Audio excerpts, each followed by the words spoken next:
자, 이 홍인아는요, 사도세자, 정조의 아버지. 사도세자의 죽음에 깊숙이 관여된 인물이었습니다. 아, 대체 홍인아는 어떻게 정조의 아버지인 사도세자의 죽음에 개입했을까요? 자, 그때로 한번 돌아가 볼게요. 네. 이 뒤주에 갇힌 사도세자가 답답함을 견디지 못하고 뒤주를 발로 딱 차서 작은 틈을 하나 냅니다. 그런데 홍인안이 그 사실을 알아챈 거예요.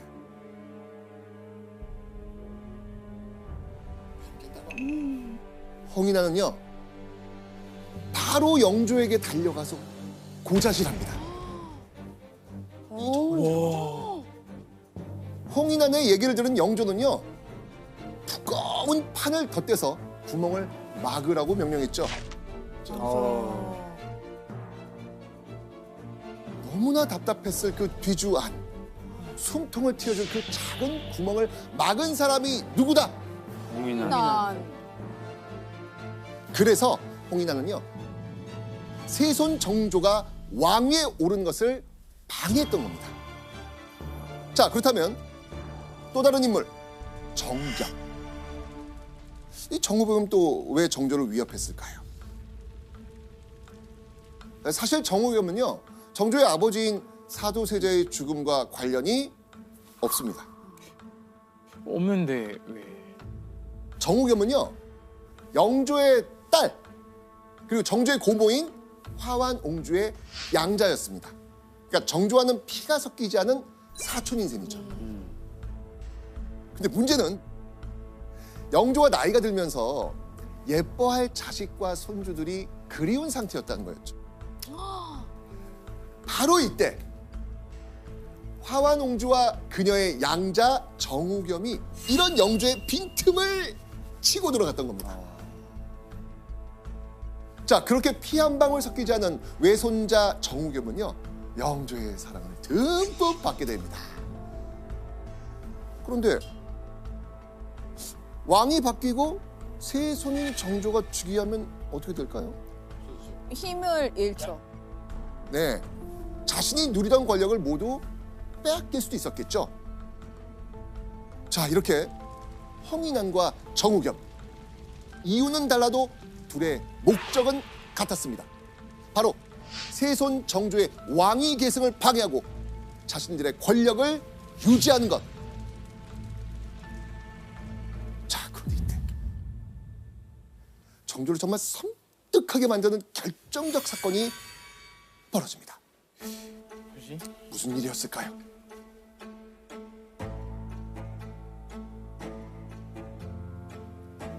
조년각은 내가 강독하는 곳으로 바깥 사람이 출입할 수 있는 곳이 아닌데도 갑자기 이렇게 익명서를 던져놓는 변고가 일어나니 너무 염려스럽고 두려운 마음이 들었다. 세손 정조가 생활하고 공부하던 공간, 그게 바로 이 조년각입니다.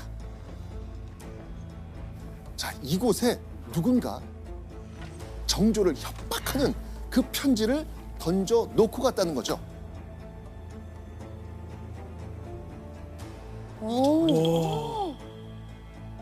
이 사건은요, 언제든 거처에 자객도 드나들 수 있다는 걸 의미하는 거예요. 그쵸.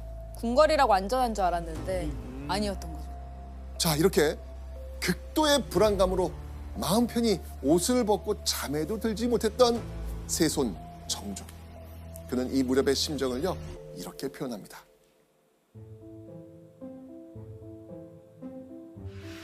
걱정되고 불안하여 차라리 살고 싶지 않은 마음이었다.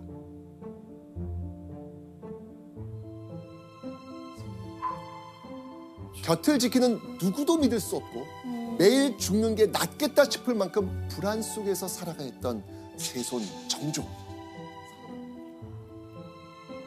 그런데요, 그가 기댈 수 있는 유일한 한 사람이 있었습니다. 아, 네. 홍구경. 누구? 홍구경. 네.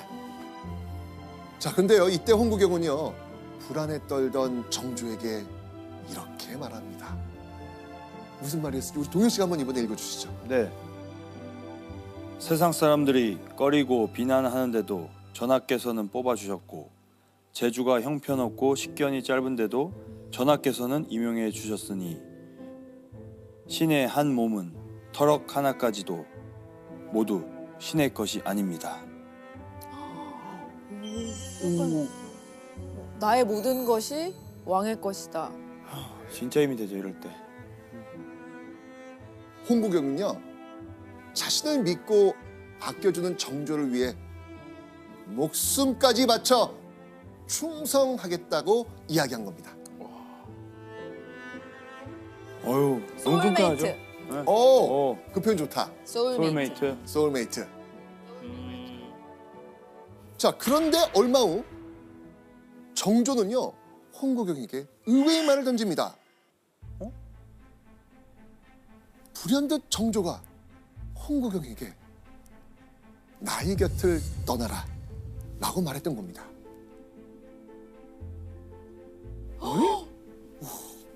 대체 정조는 왜 이런 말을 했을까요? 홍구경이 조정이 있으면 필시 큰 해가 될 것이니 2만 양을 써서라도 죽일 수 있는 방도가 있다면 마땅히 도모해야 할 것이다. 누군가가 거금을 들여서라도 이 홍구경을 죽이겠다는 계획을 세웠다는 것, 이 정보를 들은 거죠. 자, 이 말을 한 인물은요, 바로 정겸의 신복이었습니다. 정조의 최측근이라는 이유로 홍구경의 목숨까지 위험해진 상황이었죠. 정조는요, 홍구경의 안전을 위해서 자신의 곁에서 홍구경을 떠나보내려고 했던 겁니다. 약간 브로맨스. 그쵸. 로맨스, 그죠?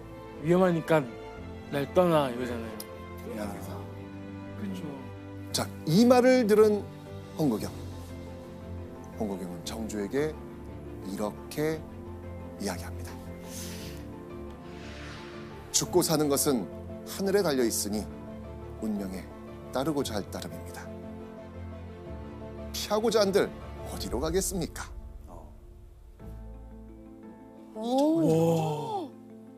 목숨이 위험한 상황에서도 정조의 곁을 끝까지 지키겠다는 홍구경. 자, 정조는요, 자신과 홍구경의 관계를 이렇게 표현했습니다. 생사를 같이 한다는 말을 오늘날의 궁묘 홍구경에게 하지 않고 어디에가 하겠습니까? 정조와 홍구경은요, 위기 속에서 정말 전우와도 같은 끈끈한 신뢰와 애정을 쌓아갔던 것이죠. 자, 그러던 1775년 11월 20일 영조는요, 대신들을 불러서 이렇게 선언합니다. 세손에게 국사를 알게 하고 싶다. 바로 대리청정을 명한 겁니다. 당시 영조의 나이가 아이쿠 82세. 노환으로 더는 버틸 기력이 없던 영조가 정조에게 왕위를 물려주겠다라는 의지를 선언한 겁니다. 이야. 자, 이 이야기를 들은 홍인은 어떤 반응을 보였을까요? 자, 어떤 말이었는지 실록에 있습니다. 한번 보시죠. 종군께서는 노론과 소론을 알 필요가 없으며 이조판서와 병조판서를 알 필요가 없습니다. 조정의 일에 이르러서는 더욱이 알 필요가 없습니다. 이거 한마디로 하면 무슨 뜻? 세손, 정조는 국왕이 될 수 없다는 공개 선언을 해버린 거예요. 그러니까. 어떻게 하려고 그렇게 그러니까 어떻게 아니 이거 세게 얘기를 하죠? 아니, 목숨이 몇 개 있는 거예요 그러면? 지금 좀 많은 것 같은데 이분. 자, 그리고 열흘 후 다시 영조는 세손 정조에게 기대한 자 다시 한번 대리청정을 논합니다. 그러자 홍인환이 이번엔 더 강한 어조로 이렇게 말합니다. 차라리 도끼에 베어져 죽는 한이 있더라도 결코 받들어 행할 수 없습니다. 와 근데 홍인환은 그러니까. 앞으로 왕이 될 수도 있는 사람 앞에서. 자, 그런데요, 이번에는 영조도 쉽게 물러나지 않습니다. 영조는요, 왕의 명령을 출납하는 승지에게 대리청정 명령서를 작성하라고 말합니다. 그런데 이때 홍인환이 충격적인 돌발 행동을 합니다. 왕의 명령을 받은 승지를 몸으로 가로막고 명령서를 쓰지 못하도록 방해합니다.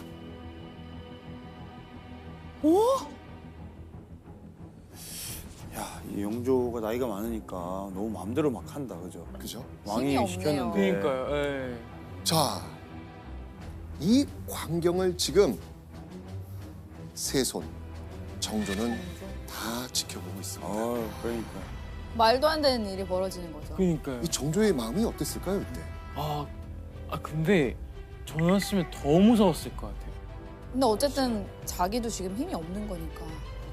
자, 정조 입장에서는요, 이 위기를 극복하지 못하면 왕의 후계자로 지내온 14년의 노력이 그냥 물거품이 되는 거나 마찬가지였습니다. 결국 그렇게 홍인환을 필두로 한 조정 신료들의 반대로 이날도 영조는 끝내 대리청정 명령서를 내리지 못합니다. 그런데 그렇게 사흘 뒤인 12월 3일 정조의 대리청정이 물거품 되기 직전 서명선이라는 이름의 신하가 상소를 하나 올립니다. 상소의 내용은 무엇이었을까요? 상소. 통궁이 이를 알게 할 필요가 없다 라고 한 것이 과연 말이나 되며 아래에 있는 사람으로 감히 이런 말을 할 수 있겠습니까? 자, 그러니까 이 서명선이라는 사람이 바로 그 홍인환의 말을 정면으로 반박하는 상소를 올린 겁니다. 오. 그치. 당연히 말도 안 되는 말을 한 거니까. 그렇죠. 네. 자, 서명서는요, 종이품의 전직 참판으로 영조가 대리청정을 명했을 당시 그 회의 현장에는 없었습니다. 없었습니다. 그런데 자, 이 상황을 알고 어떻게 신하된 자로서 세손에게 그런 말을 할 수 있냐면 분명한 겁니다. 네. 상식 아닙니까? 네. 그죠? 자, 그런데 이 상소를 보고 기회다 싶었을 인물 있겠죠? 네. 누구겠습니까? 영조? 맞습니다. 대리청정 반대를 불충이라고 못 박은 이 상소의 내용을 바탕으로 영조는요, 홍인환과 그를 지지하는 신하들의 벼슬을 빼앗아버립니다. 와. 자, 그렇게 정조 반대 세력의 힘을 꺾고 입을 틀어막은 영조는요, 사흘 후 마침내 세손 정조의 대리청정을 확정짓습니다. 다행이다. 드디어. 자, 그렇게 정조의 대리청정을 성사시키는데 결정적인 역할을 한 이 서명선의 상소. 네. 그런데 이 상소에는 숨겨진 비밀이 하나 있습니다. 야. 비밀이 있어요? 어떤 비밀이었을까요?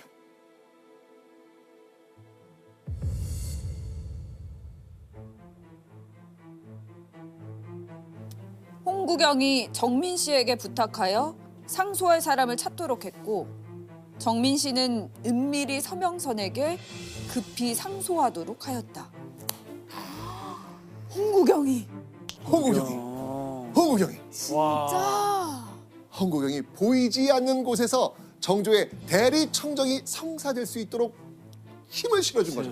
와. 야. 진짜 든든한 사람이네요. 야. 자, 우여곡절 끝에 대리청정을 시작하게 된 세손 정조.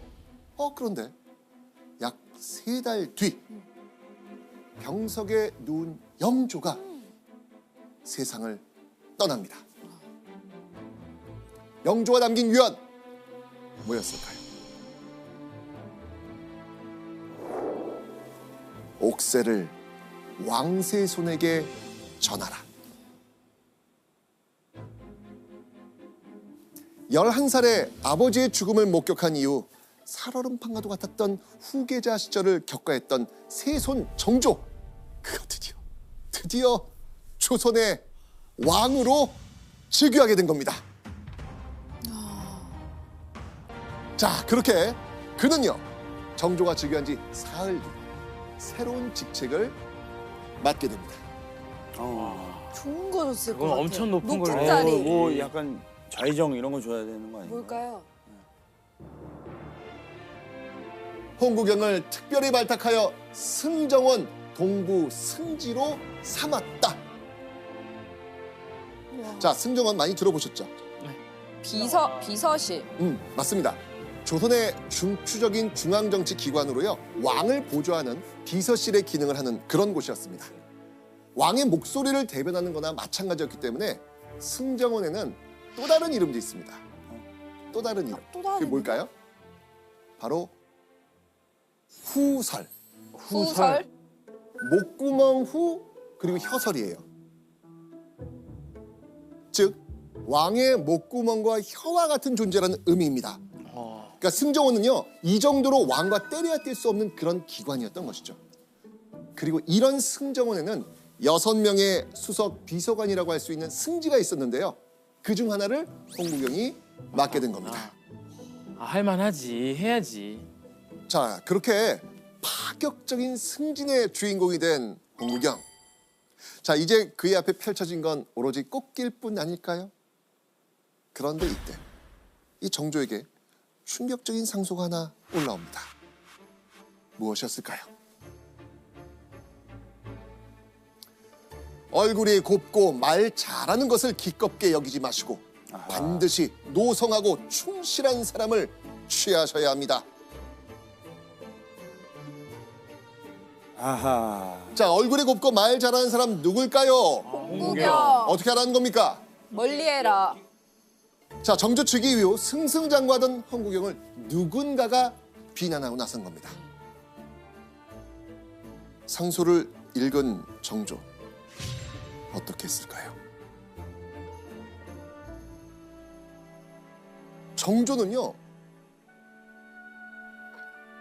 곧바로 국문을 엽니다.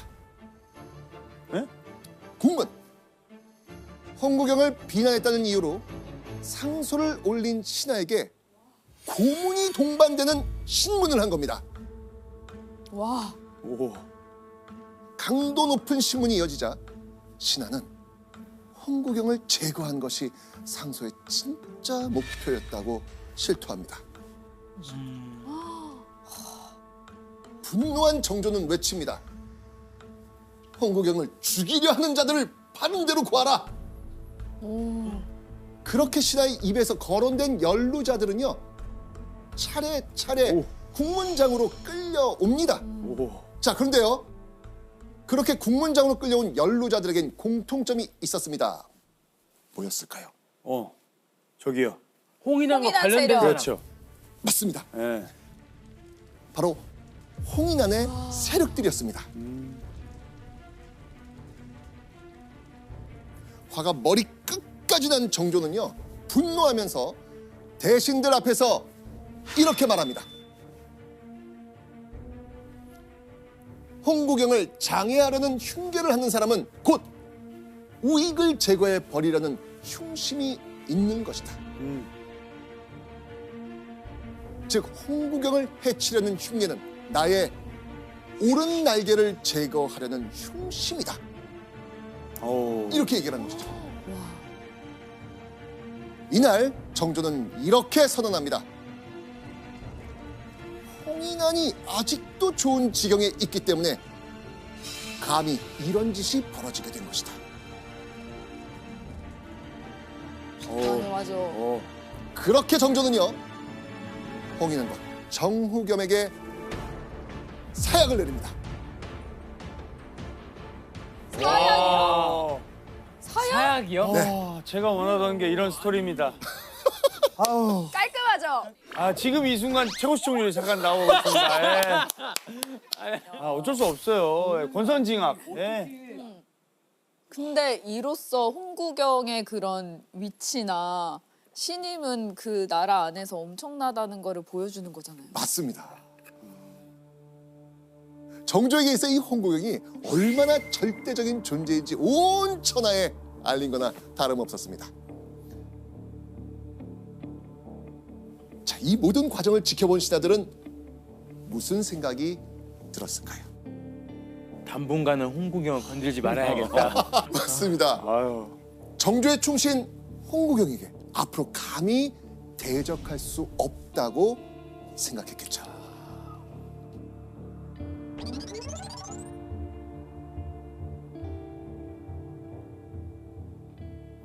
자, 그렇게 홍인왕과 정후겸을 사사한 바로 다음 날인 1776년 7월 6일 정조는 홍구경에게 이 자리를 또 맡깁니다. 승정원 도승지. 우승지. 도승지? 네. 그러니까 요즘으로 치면요. 대통령 비서실의 비서실장으로 승진한 겁니다. 아, 그 6명 중에 1등이네요. 그렇죠. 자, 그런데요. 정조가 홍구경에 맡긴 직책은요. 이뿐만이 아니었습니다. 자, 정조가 인재 양성을 위해 세웠던 곳 규장각. 규장각 직제학. 와. 그러니까 정조가 즉위한 해 9월에 규장각을 설립한 뒤 이 최초의 직제학 자리를 홍구경에게 떡하니 맡긴 겁니다. 와. 두 직책을 다 준 거예요? 네네네. 와, 그리고 다 막강한 엄청 센. 둘 다 그럼요. 힘 있는 자리. 와. 여기서 끝이 아닙니다. 또 있어요? 네. 11월에는요. 군권까지 넘겨줍니다. 군권? 수호청 수호사? 네. 조선의 중앙군영이라고 할 수 있는 수호청의 으뜸볕을 수호사를 맡긴 겁니다. 여기서 끝나지 않습니다. 또 있어요? 그 다음 해. 아니, 자, 이제는요. 궁궐을 수비하고 수도를 방어하는 금이영의 대장직마저 홍구경이 맡깁니다. 그냥 아예 그냥 왕을 시키려고 하는 것 같은데요. 그 최종은? 아, 다음에 물려주려고? 네, 물려주려고 하는 것 같은데 다음엔. 아니, 와. 교수님, 근데 홍구경에게 왜 이렇게 많은 관직을 다 주는 거예요? 예, 그 어렵게 즉위했던 정조는 즉위 초에 자기 주변에 믿을 사람이 별로 없었습니다. 그래서 가장 믿을 만한 홍구경한테 국정 전반을 장악하도록 힘을 실어준 거라고 볼 수 있겠습니다. 그렇죠.